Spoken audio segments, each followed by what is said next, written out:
NEET 2026 जो री attempt हुआ था 21 जून को, उसमें एक क्वेश्चन आया था आपका जो कि मैकेनिक्स से रिलेटेड है और specially friction and work done को मिक्स करता हुआ क्वेश्चन है ये। उसमें क्वेश्चन ये बोल रहा है कि एक पार्टिकल का मास m है, वो एक हॉरिजॉन्टल एक्स एक्सिस पर 0 से L तक मूव करता है। और इसमें मेन दिक्कत क्या है कि कोफिशिएंट ऑफ फ्रिक्शन की वैल्यू जो जनरली कांस्टेंट देता है वो इस केस में आपका चेंज हो रहा है x के साथ। यहाँ पर म्यू नॉट एंड अल्फा जो है कांस्टेंट है। अब ये पूछ रहा है आपका कि इसमें एक कंडीशन ये दिया हुआ है, पहला कंडीशन आपका ये है कि म्यू के एल जो है, जब वो एल डिस्टेंस ट्रेवल कर लेगा उस केस में एल म्यू के एल जो है वो 0 है। अब आपको निकालना है work done by the frictional force, important, क्योंकि जब वो आप फाइंड आउट करेंगे देन उसमें एक एन आएगा और जो रिमेनिंग वैल्यू होगी वो कंपैरिजन से कैंसिल आउट होकर के एन की वैल्यू आपको फाइंड करनी है अल्टीमेटली। तो क्वेश्चन बहुत ही सिंपल है, इसमें बेसिकली वर्क डन आपको लगाना है। तो वर्क डन से पहले आपको दिया क्या हुआ, इसमें फ्रिक्शन जैसे आपको फाइंड आउट करना होगा पहले, तो एफ के इक्वल टू हो जाएगा म्यू के इंटू एन।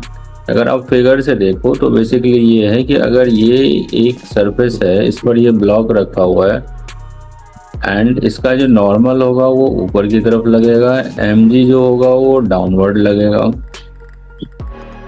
और म्यू के जो है वो एक्स के साथ वेरी करता है। म्यू के जो है बॉडी का वो एक्स के साथ वेरी कर रहा है। तो यहाँ पर आप म्यू के बदले वो वैल्यू रख दे जो आपको दिया हुआ है, तो mu naught minus alpha X into N के बदले हम एम जी रख देंगे, ये आपका एम जी हो गया। अब यहाँ पर वर्क डन बोल रहा है, तो work done D W equal to जो फॉर्मूला होता है फोर्स इंटू डिस्प्लेसमेंट होता है, तो 4 FK इंटू डी एक्स। इसका मतलब क्या होगा, mu naught minus alpha X into M G into D X. अब आप दोनों साइड इसमें इंटीग्रेशन का साइन वो कर देंगे, लगा देंगे, तो ये कितना हो गया आपका, ये mu naught minus alpha X into M G into D X. अब इसको इंटीग्रेट कर देते हैं हम 0 से W तक और इसको इंटीग्रेट कर देते हैं 0 से L तक। तो बेसिकली इस इंटीग्रेशन का पार्ट जो हो जाएगा वो तो W हो जाएगा सीधा आपका, और इसको हम अलग अलग कर देंगे। एम जी जैसे कि कॉमन ले सकते हैं आप, बिकॉज होल वैल्यूज में इंटीग्रेशन से बाहर आ जाएगा वो। देन अब आपका इसको सेपरेट कर दें आप, तो ये 0 से L mu naught D X minus 0 to L alpha X D X. अब जब आप इसे इंटीग्रेट करेंगे तो वैल्यू जो आएगा वो हो गया एम जी और म्यू नॉट बाहर जाएगा और dx का इंटीग्रेशन x होगा और upper limit minus lower limit लगाएंगे तो अल्टीमेटली ये वैल्यू जो हो जाएगा म्यू नॉट L हो जाएगा।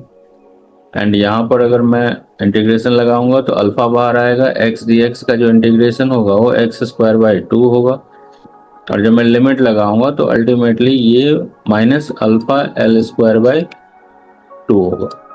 सी वर्क डन आपका आ गया, लेकिन प्रॉब्लम क्या है कि आपके जो गिवन रिलेशन है n equal to mu naught M G L, इसमें अल्फा मिसिंग है। तो पहले आपको इस रिलेशन से, रिलेशन नंबर 1, यहाँ से आपको अल्फा की वैल्यू निकालनी होगी, और वो सिंपल है, जैसे कि आपका दिया हुआ है कि म्यू के एक्स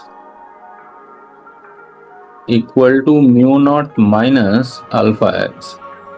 तो अब अगर हम म्यू के एल रख दें इस पर तो ये हो जाएगा mu naught minus alpha L, and mu के एल जो है वो 0 हो जाएगा, तो ये कितना हो गया, mu naught minus alpha L.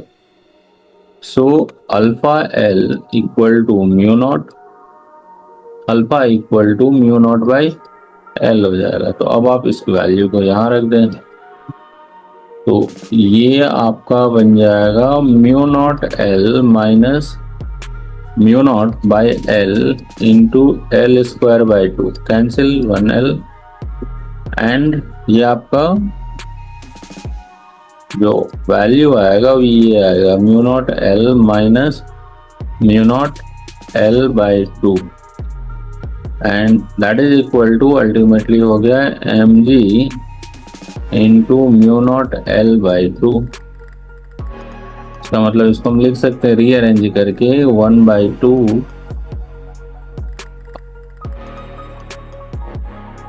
M G mu naught L.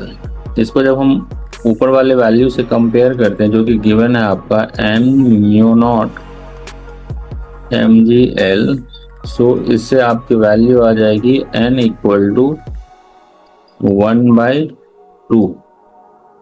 इसका मतलब ऑप्शन 4 जो है आपका वो करेक्ट हो जाएगा।